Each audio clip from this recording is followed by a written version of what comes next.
नमस्कार दर्शकों, news jet में आप सभी का स्वागत है।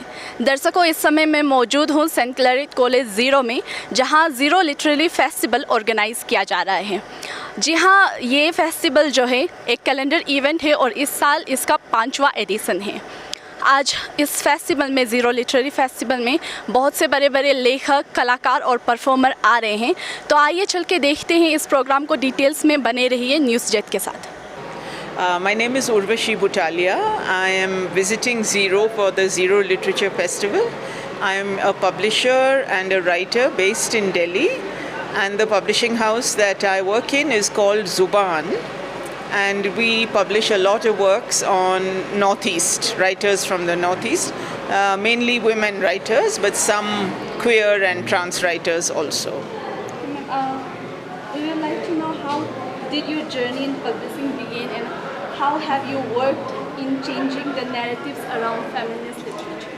So my journey in publishing began by accident. I was looking for something to do after I had completed my postgraduate degree, and I did not want to teach or be a journalist, which is what my parents were doing. And by chance, somebody told me that there was some freelance work in a big publishing house, and I went there to do that freelance work. And it involved changing names, British names to Indian names, for adapting them to Indian culture and Indian schools. And the moment I started doing that work, I became very interested in publishing, because till then I had only known about books as a reader. I had not known what goes into the making of a book. So that's how it began. And then I was also very involved in the women's movement in India at that time, and I began to notice that all the books that we were publishing were by men and about men, and there were so many issues on which we needed to understand what was happening, but there were no books by women. So I tried to persuade my employers to do books by women, but they were not that interested, and then I decided that I would just do it myself. So that is how it began. So ma'am, what inspired you to participate in this literary festival, and what message do you hope to you convey in your session, and how was the interaction with the participants? So I said that we do a lot of work with Northeast writers, and I have a lot of interest in this region and a kind of curiosity about this place. So I've traveled quite a lot to Nagaland and to Manipur, Assam, Meghalaya, not so much to Mizoram, and Arunachal only once. But we have authors. We recently published a book about Arunachali women writers. So I was curious, and I have always wanted to come to the Ziro Festival. I've heard so much about it and about Ziro, but never been able to. So this year when they asked me, I thought, okay, I'm going to make time and come. And I'm really glad I did, because I love the fact that it's taking place in an educational institution, that the audience is largely young students, and that the students are involved in different workshops in the 3 or 4 days before the festival, and they learn, and all their work gets put on display. And then that they are in the audience and they ask a lot of questions. So for me, that is a really fascinating thing. And I have enjoyed that part of the festival very much. Ma'am, would you like to say something about Ziro Valley? Is it your first visit? It is my first visit to Ziro, and the place is completely beautiful.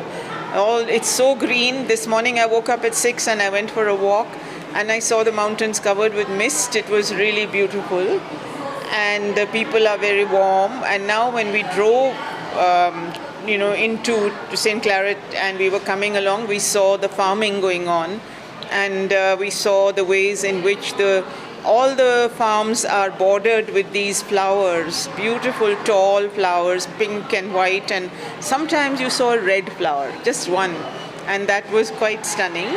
So, and the villages are so clean, and they seem to be so well managed. I don't know what kind of system you have, but to an outsider, it looks like there is some thinking that has gone into the management of the villages.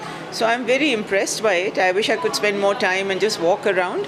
Today, one of the speakers was speaking about a walk in the forest, And I really wanted to do that, but I'm not staying close to here, so next time maybe. So, ma'am, any message from your side to this literary festival organizer or to the people of Ziro Valley? I don't know about a message, just that they're doing such a great job, and I hope they keep on doing it and involving more and more young people. I think that's the important thing. So, Any talk for the young women who are publishing and like writings? so I think my talk this morning was about women's writing, and I think there is so much talent among women and so much desire to write that I think educational institutions, publishers, other writers, teachers, we have a job to do to encourage young women to write as much as possible. My name is Anand. I'm a game developer. I've been making games now for like a couple of decades now. I've made lots of games, strategy games, shooting games, sports games and stuff like that. So essentially that's what I do. It's great to be here representing the games industry at a literary festival. So I'm really glad to be here. Sir, if I'm not wrong, you have mentioned that the games you develop is for educational purpose and for kids. So, but nowadays we can see the kids are more into games than they are addicted to it. So, what do you want to deliver message to them? So addiction to games or addiction to anything at all from children is not a problem with the kids. It's a problem with the environment around the kids, right? So there's no benefit to telling kids don't do this or don't do that. The way that we respond to it is from multiple angles, right? One is parents need to be talking to their children and understanding and empathizing with what their children do and build the trust so that the communication doesn't break down. As a larger society, we need to be aware that children are getting addicted to things, and as an industry, it's responsible. We need to make and design games in such a way that they're not leading to addictive compulsion loops, putting in natural limiters to gameplay, and the messaging and discourse around things shouldn't be polarizing, right? It's not like, hey, don't play games, or it shouldn't be like, hey, do whatever you want. We need to find a healthy balance and make sure that children are engaging in a healthy way, but they're not becoming addicted. And that's a job for society at large. It's not a job only for the child, and putting that burden on the child, I think, is unfair. So can you highlight us the relationship between comics and then games? Comics and games have a long history of, coming from counterculture. Games grew from a nerd counterculture, and comics grew from, again, counterculture, right, from pulp magazines. They were not, neither games nor comics in the beginning were considered legitimate art forms. They were considered like trashy entertainment for children and for lowbrow kind of people.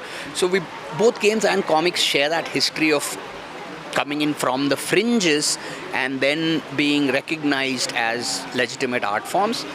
They're both visual storytelling mediums, and typically we appeal to a similar fan base. Usually the same kind of people who enjoy comics are the people who enjoy games, and draw from very similar inspirations. Both games and comics, you will find, deal with very similar themes. The staples being sci-fi or superhero or high fantasy, Dungeons and Dragons and that kind of thing are the staple, but you will also find all kinds of other interesting content, smaller stories about love and comedy and tragedy and slice of life. So they're kind of spiritually related, games and comics, in a way. It's just that games tell the stories in a different way, and comics tell the stories in a different way, but kind of it's almost joined at the hip is the way I'd see it. I'm a huge fan of both, and I try to bring in influences from comics when I make games, and that's something which you will see in a lot of game developers are huge comic fans, so a lot of overlap. So lastly, what message do you hope to convey through your session in this literary festival? You had a session. I have a couple of sessions at the literary festival, and the message that I'd like to convey, if I may, is that there's more to games than what normally people look at, right? People think games and they think it's either like FIFA, football, or shooting or driving, but that's not the case. There are games which tell very engaging and very kind of different stories. there are games for everyone, right? And if I could maybe raise some awareness with the audience that games can be close to literature and art in the way that they tell their stories, that would be something I'd be very happy with. Hello, my name is Milokado. I'm the festival coordinator for the Ziro Film Festival Music. This is the first ever or the inaugural edition of the Ziro Film Festival Music. It is part of the same Ziro Festival family itself, just like how the Ziro Literary Fest is part of the Ziro Festival family. Similarly, we're planning to hold an annual film festival here at St. Claret College called Ziro Film Festival Music. This year we are supported and sponsored by the IPR department of the government of Arunachal Pradesh and also the NFDC, which is the National Film Development Corporation. So it's a 2-day festival held on today, the 24th, and tomorrow, the 25th. So those who are interested can please join us. We would be more than happy to accommodate you. And yeah, it's open for all entry. Sir, is it calendar event? Like it's going to be a calendar event? Yes, hopefully that is the plan. This year it happened on a little bit of a short notice. Me and I have to mention also my boss who hired me for this, Mr. Moji Riba, who is very experienced in the whole film festival circuit, right? So unfortunately he couldn't be here due to some personal reasons. However, he remains with us in spirit and guides us along the way. It is planned to be a calendar event. So it will be under the aegis of the Ziro Film Festival, the Ziro Music Festival, and we'll do this every year, hopefully. Yeah. And sir, how this film festival is going to benefit the student here and the community as whole? All right. So the basic necessity for this film festival, or what is the vision for this festival is, we wanted to celebrate everything music, right? Since the music festival is already such a big hit, it's a calendar event, not only for the government of Arunachal Pradesh, but for the rest of the country as well. So this is just an offshoot of the Ziro Film Festival, the music festival. The vision or the aim is to celebrate, the synergy between music and films. Like in India, we see all kinds of films, Bollywood, be it whichever language films. Music is a strong part of the narrative. So to highlight that important role in our society and to, even give exposure to some of our students onto different genres of films related to music documentaries, music features, etc., etc. So yeah, the basic purpose is for that. Yeah.